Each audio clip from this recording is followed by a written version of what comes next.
तो हॉकी के जादूगर मेजर ध्यानचंद के जन्मदिन पर आज राष्ट्रीय खेल दिवस मनाया जा रहा है और इसी मौके पर राजधानी दिल्ली के नेशनल स्टेडियम में खेल राज्य मंत्री निशित प्रामाणिक ने जाकर मेजर ध्यानचंद की प्रतिमा पर पुष्पांजलि अर्पित की। नई दिल्ली के ध्यानचंद स्टेडियम से जुड़ रहे हैं हमारे संवाददाता गौरव। खेलों के प्रति जिस तरह से हमने देखा है कि अब विचार और आचार दोनों बदल गया है और आज राष्ट्रीय खेल दिवस है, किस तरह से ये ओलंपियंस नई जान फूकेंगे आने वाले चैंपियंस में?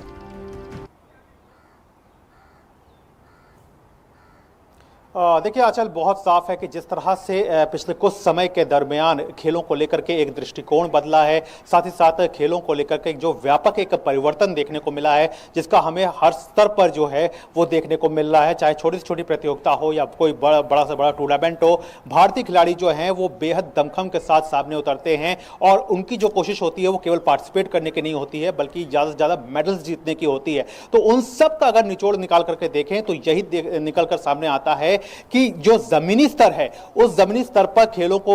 के जो बुनियादी ढांचे हैं उनको मजबूती देने का जो काम है वो बखूबी किया जाता है। और राष्ट्रीय खेल दिवस जो है, जो उसका मुख्य उद्देश्य इसका यही है कि खेलों के जो जमीनी स्तर पर न केवल खेलों को मजबूती दी जाए बल्कि जो इंफ्रास्ट्रक्चर है उसको ज्यादा से ज्यादा मजबूत किया जाए, ताकि जो नई पौध है जो खेलों में अपना भविष्य देखना चाहती है, जो अपने करियर को नए तरीके से सामने रखना चाहती है, उनके लिए तमाम जो सुविधाएं हैं वो निचले स्तर से उनको मिले। और इसी कड़ी में आज पहली बार ऐसा हो रहा है कि जो प्रधानमंत्री के आह्वान पे मीट द चैंपियंस जो कार्यक्रम जो कड़ी हम देखते आ रहे हैं, उसमें पहली बार ऐसा हो रहा है कि पूरे देश भर के 25 स्कूलों में मीट द चैंपियंस कार्यक्रम का जो है वो आयोजन किया जाएगा, जिसमें कुछ प्रमुख एथलीट जो हैं वो शामिल होंगे और वो बच्चों के समक्ष, छात्रों के समक्ष जाकर के इस बात को सामने रखेंगे कि किस तरह से आप अपने करियर को खेलों में एक नया मुकाम दे सकते हैं, किस तरह से आप अपने आप को खुद को एक पहचान दे सकते हैं और साथ ही साथ खेलों के साथ जुड़े रहते हुए आप अपनी फिटनेस पर किस तरह से ध्यान दे सकते हैं और साथ ही साथ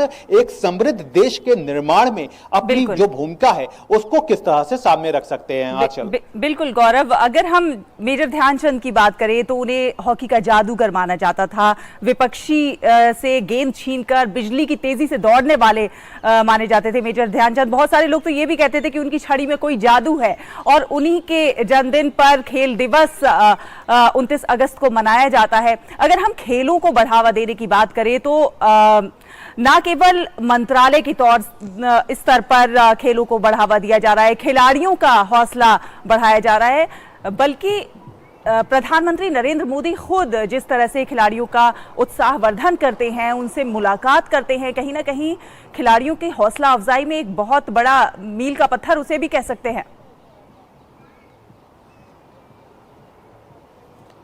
देखिए, अगर सबसे पहले अगर हॉकी के जादूगर ध्यानचंद की बात करें तो वाकई उनका जो खेल था वो उसका खेल ने एक भारतीय खेल को एक नया आयाम दिया। सिर्फ केवल हॉकी को नहीं दिया बल्कि पूरा जो भारतीय खेल था उसको एक पूरा नया परिवर्तन ला दिया, उसको एक नया आयाम दिया। और हमने देखा था कि किस तरह से जो भारतीय हॉकी है, जो कि 8 बार की ओलंपिक चैंपियन है और 1980 में टीम ने ओलंपिक पदक जब स्वर्ण पदक जब हासिल किया था, एक नया जो कीर्तिमान है वो स्थापित किया था। उसी कीर्तिमान को हमने जिस तरह से देखा कि पिछले ओलंपिक में जो टोक्यो ओलंपिक था उसमें भारतीय पुरुष हॉकी टीम जो है वो कांस्य पदक जो है वो जीतने में कामयाब रही थी। तो कहीं ना कहीं उसी ग्लोरी को एक बार फिर से वापस लाने की कोशिश जो है वो देखने को मिली और उसी राह पर चल करके लगातार जो है वो हर खेल में जो भारतीय खिलाड़ी हैं वो खुद को आगे बढ़ा रहे हैं। लेकिन अगर बात करें सरकार की ओर से किस तरह से जो मजबूती दी जा रही है, सरकार की अगर बात करें तो सबसे ज्यादा जो मजबूती है वो इंफ्रास्ट्रक्चर पर जोर है। सबसे ज्यादा जो जोर दिया जा रहा है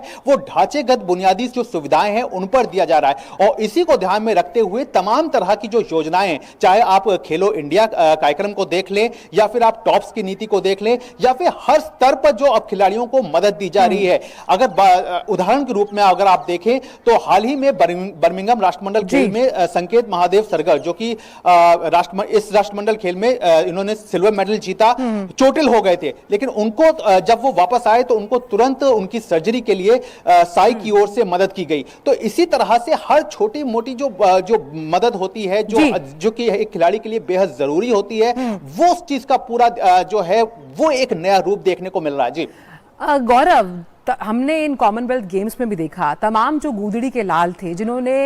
केसरिया लहराया, चाहे हम बात Neeraj Chopra the golden boy की करें, चाहे हम बात करें मीराबाई चानू को लेकर। सबसे अहम बात है उनकी संघर्षों की जो ये कहानियां हैं वो कहीं ना कहीं इस कार्यक्रम के जरिए उन जो पौध जिसको हम आगे बढ़ाना चाहते हैं खेल के मैदान के लिए, उसको ऊर्जावान बनाने के लिए बहुत अहम है ये कार्यक्रम।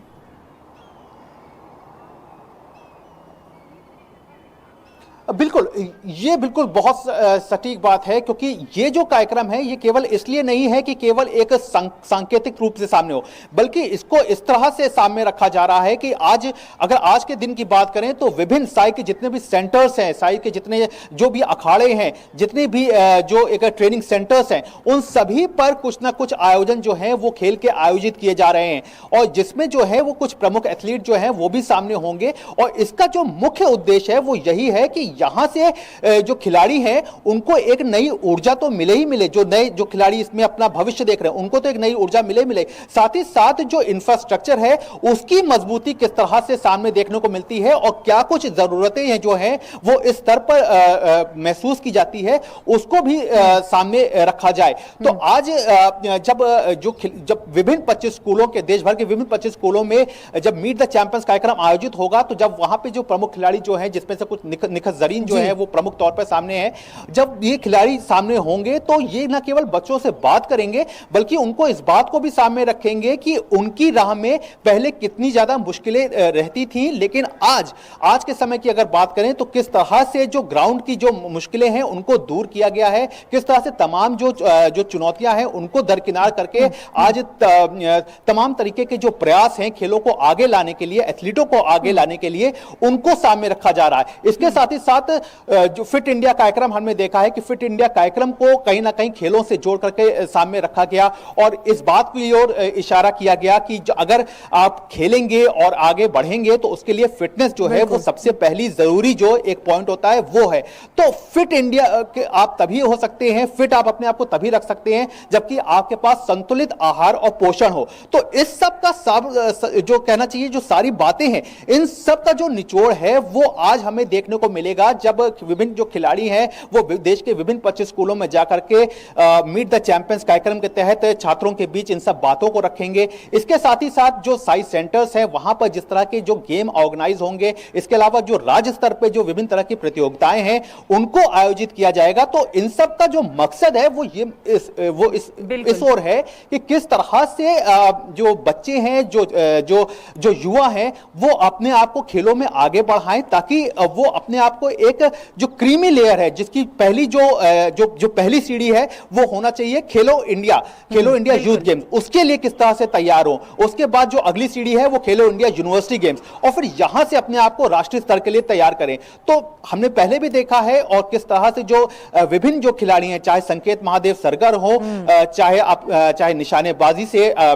मनु भाकर हो, चाहे सौरभ चौधरी हो, ये विभिन्न खिलाड़ी जो हैं वो इसी प्लेटफॉर्म से होकर के निकले हैं और इसी प्लेटफॉर्म से इन्होंने खुद को आगे बढ़ाया है। तो इन प्लेटफॉर्म्स के लिए भी आपको अपने आप को तैयार करना होगा, और इस तैयारी की कड़ी में आज का दिन जो है वो बहुत ज्यादा इंपॉर्टेंस रखता है। न केवल आपको जमीनी स्तर पर खेलने का एक मौका देता है, बल्कि उन खिलाड़ियों से भी मिलने का मौका देता है जो कि अपने आप को स्थापित कर चुके हैं और एक नए कीर्तिमान के तौर पर देश के सामने हैं। बिल्कुल, और यही कीर्तिमान जो है वो भारत का डंका विदेशों तक में पहुंचाता है। बहुत बहुत शुक्रिया गौरव, आपसे आगे हालांकि भारत और पाकिस्तान के मैच को लेकर भी बात होगी, लेकिन फिलहाल इस पूरी जानकारी के लिए बहुत बहुत शुक्रिया। और अपने दर्शकों को बता दें कि आज प्रधानमंत्री ने भी ट्वीट किया है मेजर